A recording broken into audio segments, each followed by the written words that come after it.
पहला प्रश्न देखिए, दक्षिणी पूर्वी राजस्थान क्षेत्र में स्थानांतरित कृषि निम्न में से किस नाम से जानी जाती है? तो ये आपको मैंने बार बार बता दिया, जिसको कहते हैं झूमिंग कृषि। अपने भारत के अंदर जो उत्तरी पूर्वी अपना भारत है उसमें हम झूमिंग कृषि को क्या कहते हैं? उत्तरी पूर्वी भारत में हमें जो हमारी स्थानांतरित कृषि क्या होती है? क्षेत्र बदल बदल के, स्थान बदल बदल के जो हम कृषि करते हैं वो होती है स्थानांतरित कृषि। और उत्तरी पूर्वी क्षेत्र में हमारे इसको हम क्या कहते हैं? झूमिंग कृषि कहते हैं। और राजस्थान के अंदर हम इसको क्या कहते हैं? वालरा के नाम से जाना जाता है।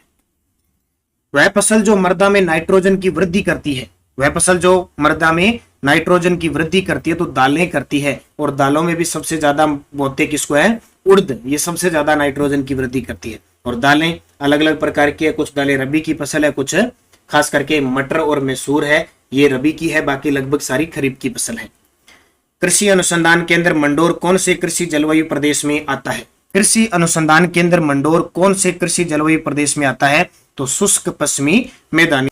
खसरा संबंधित है। खसरा का नाम सुना है, क्या होता है? भूमि का जो क्षेत्र होता है उसको खसरा कहते हैं। चेपा एक बीमारी है। चेपा एक बीमारी है रबी फसलों की। ये प्रश्न अभी ताजा पिछले 2-3 सालों में एग्जाम में आए हुए हैं, वो दे रहा हूं मैं सारे के सारे साथ। चेपा एक है रबी फसलों की बीमारी है। राजस्थान में किस फसल के लिए प्रोजेक्ट गोल्डन रेंज का आरंभ किया गया? राजस्थान में किस फसल के लिए प्रोजेक्ट गोल्डन रेंज का आरंभ किया गया? मक्का के लिए। किसके लिए? मक्का दक्षिणी राजस्थान में होता है, सर्वाधिक अभी चित्तौड़गढ़ भीलवाड़ा के अंदर खूब हुआ है, और मक्का खरीफ की फसल है। राजस्थान के कौन से जिलों को मुख्यमंत्री बीज स्वावलंबन योजना हेतु प्रारंभिक रूप में चिन्हित किया गया है? राजस्थान में कौन से जिलों को मुख्यमंत्री बीज स्वावलंबन योजना हेतु चिन्हित किया गया है? तो कोटा, भीलवाड़ा, उदयपुर। राजस्थान के किस जिले में जैतून तेल शोधन संयंत्र स्थापित किया गया है? राजस्थान के किस जिले में जैतून तेल शोधन संयंत्र स्थापित किया गया? बीकानेर के लूणकरसर में। कहां पे? बीकानेर के लूणकरसर में। निम्नलिखित में से कौन सा जिला शुष्क पश्चिमी कृषि जलवायु प्रदेश में सम्मिलित किया जाता है? शुष्क पश्चिमी कृषि जलवायु प्रदेश में सम्मिलित किया जाता है बीकानेर। ये सबसे बड़ा क्षेत्र है, जैसलमेर, बीकानेर, और ये क्षेत्र आएगा आपका चूरू का। तो कल मैं पूरी चर्चा आपको बताऊंगा जरूर। जयपुर, अजमेर, दौसा और टोंक जिले किस कृषि जलवायु क्षेत्र के अंतर्गत आते हैं? जयपुर, अजमेर, दौसा और टोंक जिले किस कृषि जलवायु क्षेत्र के अंतर्गत आते हैं? तो थर्ड ए के अंदर। किसमें? थर्ड ए के अंदर आते हैं। तो याद रखना, अब क्या होता है कि राजस्थान के जो टोटल 10 कृषि जलवायु खंड है ना, उनके अलग अलग भाग है। जैसे first A, first B, first A, first B और first C. A B C 3 तो फर्स्ट है, फिर सेकंड, ठीक है, सेकंड ए और सेकंड बी, 2 भाग ये हैं। फिर थर्ड का भाग 1 भी है और थर्ड का भाग बी भी है। इसके अलावा फोर्थ का भाग 1 है, फोर्थ का भाग ए है और फोर्थ का भाग बी है, और एक 5 है। इतने भाग हैं, इसमें अलग अलग आते हैं। जैसे जयपुर हो गया, अजमेर हो गया, दौसा, टोंक जिले, ये किस जलवायु कृषि जलवायु क्षेत्र के अंतर्गत आते हैं? तो इसका उत्तर क्या बता दिया? तो इसका उत्तर हो गया थर्ड ए के अंदर। किसमें? Third A. अब देख लो थर्ड ए, ये नाम पहले तो यही पता हो जाना चाहिए कि थर्ड ए ये है कितने। कई बार तो इतना पूछ लेता है कि कौन सा है कौन सा नहीं है। तो ये वैसे अर्ध शुष्क पूर्वी मैदानी के अंदर आते हैं। तो राजस्थान में कृषि उपज मंडी अधिनियम कब पारित किया गया? राजस्थान में कृषि उपज मंडी अधिनियम कब पारित किया गया? 1961 के अंदर पारित किया गया। अगला देखिए, कौन सा समूह राजस्थान में खरीफ की फसलों से संबंधित है? अभी ताजा, ये सारे 2022 के प्रश्न है लगभग। कौन सा समूह राजस्थान में खरीफ की फसलों से संबंधित है? देखो, खरीफ की फसल चना होता है, गलत हो गया। चना पहले में, मक्का है, बाजरा है, सरसों रबी की फसल है। एक एक काटते जो। फिर देखो, मक्का है बिल्कुल, बाजरा भी खरीफ की फसल है, ज्वार भी खरीफ की फसल है, अरहर ये भी खरीफ की फसल है। सही हो गया। अब यहाँ सरसों ये भी गलत हो गया, थोड़ा ये भी चेक कर लिया करो ऐसे। राजस्थान में मावठ द्वारा होने वाली वर्षा किस फसल के लिए वरदान मानी जाती है? मावठ होती है ना, मावठ, गोल्डन ड्रॉप कहते हैं। भूमध्य सागरीय पश्चिमी विक्षोभों से चक्रवाती वर्षा होती है, उस गेहूं को क्या लाभदायक होती है, क्योंकि रबी की फसल होगी ना उसको लाभदायक हुई सारी। तो उस समय देखो, मक्का तो होता नहीं, ना चावल था, ना बाजरा, गेहूं होती है। पिंक बोलवर्ग हाल ही में खबरों में था, निम्न में से किस फसल के लिए हानिकारक है? पिंक बोलवर्ग हाल ही में खबरों में था, ये निम्न में से किस फसल के लिए हानिकारक है? कपास के लिए। ठीक है, राज्य की पहली ऑर्गेनिक मंडी किस जिले में खोली जाएगी? राज्य की पहली ऑर्गेनिक मंडी किस जिले में खोली जाएगी? तो भीलवाड़ा में, डूंगरपुर के अंदर खोली जाएगी। राजस्थान का पहला जैविक गांव भी कौन सा? डूंगरपुर। एशिया का पहला ऑलिव ग्रीन टी संयंत्र कहां स्थापित किया गया है? एशिया का पहला ऑलिव ग्रीन टी संयंत्र कहां स्थापित किया गया है? बस्सी जयपुर के अंदर। राजस्थान में राष्ट्रीय खाद्य सुरक्षा मिशन में किन फसलों को सम्मिलित किया गया है? राजस्थान में राष्ट्रीय खाद्य सुरक्षा मिशन में किन फसलों को सम्मिलित किया गया है? तो गेहूं, दालों, मोटे अनाज और व्यापारिक फसलों को शामिल किया गया है। निम्न में से कौन सी तिलहन की फसल राजस्थान में खरीफ के मौसम में उत्पादित की जाती है? निम्न में से कौन सी तिलहन की फसल है जो राजस्थान में खरीफ के मौसम में उत्पादित की जाती है? अब तिलहन की फसल है और खरीफ की फसल है। देखो, मूंगफली तिलहन की फसल है, बिल्कुल है भी खरीफ की फसल। अब इधर रेतीले क्षेत्रों में मूंगफली खूब है। सोयाबीन ये रबी की फसल है, और ये देखो तिल ये भी खरीफ की फसल है। सरसों ये नहीं है, तो ये पूछा खरीफ के मौसम में उत्पादित नहीं की जाती। अच्छा सॉरी, तो खरीफ के मौसम में सरसों नहीं होती, तो मूंगफली भी होती है, सोयाबीन भी होती है, तिल, तीनों ही तेलीय है और तीनों ही खरीफ की फसल है। सरसों रबी की फसल है। राजस्थान की जनसंख्या का कितना प्रतिशत अपनी आजीविका के लिए कृषि और सहायक गतिविधियों पर निर्भर रहता है? राजस्थान की टोटल जनसंख्या का लगभग 62%। राजस्थान के निम्न कृषि तथ्यों पर विचार करके गलत तथ्य को पहचान करना है। गलत तथ्य को पहचान करना है। देखो, कपास का सर्वाधिक उत्पादन गंगानगर हनुमानगढ़ में होता है, बिल्कुल। बाजरे के उत्पादन में राजस्थान का देश में प्रथम स्थान है, बिल्कुल। परंपरागत रूप से राज्य में गेहूं खरीफ की फसल है, ये गलत। राज्य की कृषि मानसून पर निर्भर है, ये भी सही है, सी नंबर। खस विशेषकर उत्पादित होती है। खस पूछे क्या एक घास है, कैसी सुगंधित घास है? ये 3 जिले प्रसिद्ध है, टोंक, सवाईमाधोपुर, भरतपुर। फिक्स याद रखना, टोंक, सवाईमाधोपुर, भरतपुर। ऑप्शन में देखो भरतपुर है। राजस्थान की मोठा पादप प्रजाति किस वास का वर्ग? अब ये अपवाद स्वरूप कोई क्वेश्चन आ गया, बहुत कम प्रश्न ऐसे मिलते हैं, छोड़ने वाले प्रश्न होते हैं। राजस्थान की मोठा पादप प्रजाति किस वास का वर्ग है? तो जलवास का। ठीक है, जलवास, जल के अंदर वास करने वाली प्रजाति है। अफीम की खेती राजस्थान के किन जिलों में की जाती है? अफीम की खेती को काला सोना भी कहते हैं, और राजस्थान के किन जिलों में की जाती है? चित्तौड़गढ़, झालावाड़।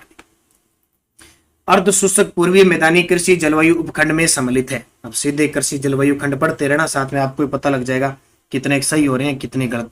अर्ध शुष्क पूर्वी मैदानी कृषि जलवायु खंड में अलवर, भरतपुर, ये है क्या ऑप्शन? जयपुर, अजमेर, टोंक, दौसा शामिल है। मंगला, गंगा, सुनहरी और लाल बहादुर किसकी किस्म है? मंगला, गंगा, सुनहरी और लाल बहादुर किसकी किस्म है? गेहूं की। किसकी है? गेहूं की। याद रखना, लाल बहादुर शास्त्री थे, उन्होंने जय जवान जय किसान का नारा दिया था, बस उससे याद रह जाएगा। राजस्थान में शुष्क खेती उन भागों में की जाती है जहां, राजस्थान में शुष्क खेती उन भागों में की जाती है जहां वर्षा 50 सेंटीमीटर से कम हो। लेकिन अब की बार तो रिकॉर्ड तोड़ बारिश है। ये शुष्क क्षेत्र है ना, पश्चिमी गंगानगर, हनुमानगढ़ क्या ले लो, जैसलमेर, खूब जोधपुर, बाड़मेर, इतनी ज्यादा बारिश है। और पूर्वी राजस्थान का तो इससे ज्यादा कहना ही क्या। सूची 1 और सूची 2 को मिलाना है भाई। सस्य और किस्में, यानी फसल और किस्में। मक्का, चावल, सरसों, चना। ठीक है, मक्का की देखो इसमें माही धवल होगी। ये तो 2 फेवरेट ही है, माही धवल और माही कंचन। माही धवल है और माही कंचन है और माही सुगंधा, इनको तो रट ही लेना, ये तो पक्के प्रश्न आते हैं। सुगंध आती है चावल के अंदर खीर बनाते हैं जब। धवल और कंचन किसकी है? मक्का की।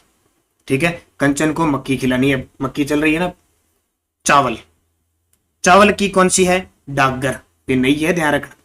सरसों की कौन सी? इसमें वरदान। सरसों में क्या मिला? राजस्थान को वरदान मिला हुआ है कि नंबर 1 है। और चना की है दोहद येलो, दोहद येलो। ये नई प्रकार की कही है, देखो 2 4 3 1 इसका उत्तर हो जाएगा, 2 4 3 1। निम्न में से राजस्थान का कौन सा कृषि जलवायु प्रदेश सर्वाधिक वर्षा प्राप्त करता है? अब आपको पता है कि सबसे ज्यादा बारिश दक्षिणी पूर्वी और दक्षिण क्षेत्र में होती है, तो उसके क्षेत्र कौन से आ जाएंगे? तो यहां मैं सिर्फ बता रहा हूं, आपको पढ़ लेना। तो क्या है? 4A और 5, 4A 5, क्योंकि ये दक्षिणी पूर्वी और दक्षिण का क्षेत्र है। निम्न में से किसके द्वारा कमांड एरिया डेवलपमेंट प्रोग्राम प्रारंभ किया गया? निम्न में से किसके द्वारा कमांड एरिया डेवलपमेंट प्रोग्राम प्रारंभ किया गया? भारत सरकार और विश्व बैंक के सहयोग से। निम्नलिखित में से कौन सा जिला शुष्क मैदानी कृषि जलवायु प्रदेश का भाग नहीं है? शुष्क मैदानी कृषि जलवायु का भाग नहीं है। तो शुष्क मैदानी के भाग तो बीकानेर, जैसलमेर, जोधपुर है, पाली नहीं है। राजस्थान का कौन सा जिला आर्द्र दक्षिणी पूर्वी मैदानी के कृषि जलवायु प्रदेश में शामिल नहीं है? कृषि से सबसे ज्यादा क्वेश्चन आने के चांसेस आजकल जलवायु खंड से हो चुके हैं। तो कौन सा शामिल नहीं है? आर्द्र दक्षिणी पूर्वी मैदानी में। देखो हाड़ौती क्षेत्र तो है ही, फिक्स ही आ गया। तो कौन सा नहीं है? उदयपुर। प्रदेश के प्रथम कृषि विज्ञान केंद्र की स्थापना कहाँ की गई? प्रदेश के प्रथम कृषि विज्ञान केंद्र की स्थापना फतेहपुर सीकर के अंदर की गई। कृषि वानिकी क्या है? कृषि वानिकी क्या है? तो कृषि वानिकी क्या है? कृषि के साथ साथ फसल चक्र में पेड़ों, बागवानी, झाड़ियों की खेती करके फसल व चारा उत्पादित करना।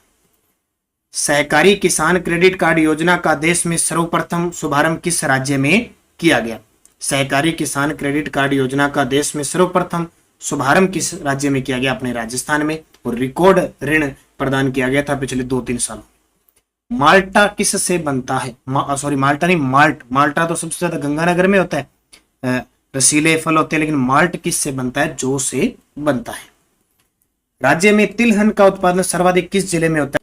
राज्य में तिलहन का उत्पादन सर्वाधिक अलवर क्षेत्र में होता है, क्योंकि सरसों और राई खूब होती है। उनालू की फसल सामान्यतः बोई जाती है। पहले तो आपको ये शब्द पढ़ा आपने, उनालू की फसल सामान्यतः, उनालू होता है रबी की फसल, सियालू होता है खरीफ की फसल। उनालू जिसको हम कहते हैं ना हाड़ी, हाड़ी रबी की फसल, और खरीफ की फसल को सावणी कहते हैं। तो उनालू की फसल अक्टूबर-नवंबर में बोई जाती है और मार्च-अप्रैल में काटी जाती है। सियालू व उनालू है, सियालू व उनालू क्या है? क्रमशः खरीफ व रबी की फसल है। काजरी शोध संस्थान कहाँ है? काजरी शोध संस्थान जोधपुर में है। स्थापना इसकी 1959 को हुई थी। इसके 5 उप क्षेत्र हैं, जैसे एक तो आपका जोधपुर है, जैसलमेर, बीकानेर, पाली, भुज और लद्दाख। ठीक है, इनको याद रखना। डिलाइट ऑफ दी बीटिक कहा जाता है? डिलाइट ऑफ दी एबिटिक किसको कहते हैं? मशरूम को कहते हैं। अगला प्रश्न देखिए, सर्वाधिक अनाज उत्पन्न करने वाला जिला कौन सा? सबसे ज्यादा जो अनाज उत्पादित किया जाता है वो गंगानगर में किया जाता है, लेकिन खाद्यान्न उत्पादन करने वाला अलवर हो गया। राजस्थान का नागपुर किसको कहते हैं? तो राजस्थान का नागपुर झालावाड़ को कहते हैं, संतरों के लिए प्रसिद्ध है। बल बीविल कीड़े का संबंध किससे है? तो कपास की फसल को नुकसान पहुंचाता है, जिसको हम कहते हैं शॉर्टकट में, जो आम भाषा में जो लोग कहते हैं इसको बिली बग कहते हैं। क्या कहते हैं? बिली बग। वो वही है, ये बल बीविल कीड़े का संबंध है कपास से। भूरी क्रांति का संबंध किससे? ये क्रांतियां आप अच्छे तरीके से याद रखना, क्रांतियां। तो इसका सही उत्तर क्या हो जाएगा? खाद्यान्न प्रसंस्करण से संबंधित है। कौन सी क्रांति? भूरी क्रांति। ठीक है, अब कुछ क्रांतियां हैं आपको याद रखनी है, मुख्य मुख्य जितनी भी क्रांतियां हैं, क्योंकि पेपर में चाहे को कहीं का भी पेपर दे लो, आपको क्रांतियों से क्वेश्चन पूछा जाएगा। जैसे एक क्रांति है गुलाबी क्रांति। ठीक है, गुलाबी क्रांति का संबंध है झींगा मछली से। झींगा मछली का उत्पादन है गुलाबी क्रांति से, उसका संबंध होता है। एक आती है रजत क्रांति। रजत क्रांति का संबंध होता है अंडा उत्पादन से। किससे? अंडा उत्पादन से होता है। भूरी क्रांति या आगे खाद्यान्न प्रसंस्करण। इसके अलावा होती है बादामी क्रांति, ये होती है मसाला उत्पादन के लिए। कौन सी है? बादामी क्रांति। पीली क्रांति किससे है? तिलहन से। ये पॉइंट है, इंपॉर्टेंट कृषि का टॉपिक है। इसके अलावा नीली क्रांति मत्स्य पालन से है। लाल क्रांति मांस व टमाटर से है। गोल क्रांति, गोल क्या होता है? आलू होता है, उसकी क्रांति से है। प्रोटीन क्रांति दलहन से संबंधित है। इसके अलावा और सुनहरी क्रांति फल सब्जी बागवानी से संबंधित है। अमृत क्रांति नदी जोड़ो परियोजना से संबंधित है। एनएच क्रांति स्वर्णिम चतुर्भुज योजना से संबंधित।